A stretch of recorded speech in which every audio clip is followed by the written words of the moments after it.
जुळे सोलापूर, रुबीनगर येथील Ganesh builders scheme क्रमांक 3 मधील सुमारे 125 घरांमध्ये गेल्या 40 वर्षांपासून वास्तव्यास असलेल्या नागरिकांचा मुख्य ये-जा करण्याचा रस्ता बिल्डरने बंद केल्याने नागरिकांमध्ये तीव्र संताप निर्माण झाला आहे. या प्रश्नासाठी सोलापूरच्या खासदार प्रणिती शिंदे यांनी काँग्रेसच्या कार्यकर्त्यांसह नागरिकांच्या सोबत ठामपणे उभे राहत आज दुपारी 2 वाजल्यापासून आंदोलन केले.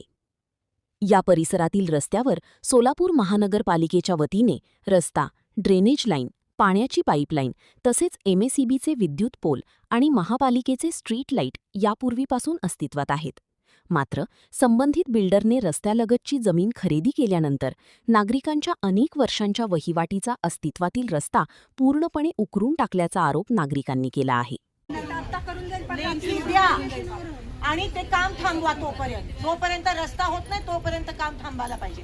लेखी द्या, आयुक्तांकडे जा, लेखी घेऊन ज्यांनी काढलाय ह्या माणसाने तुम्हाला असं वाटतंय की रस्ता आहे, प्रॉब्लेम तोच आहे. रस्ता खोदून काढलाय, महापालिका झोपू नये, रस्ता नाहीच आहे, सगळं खोदून ठेवलंय. नेत्यांना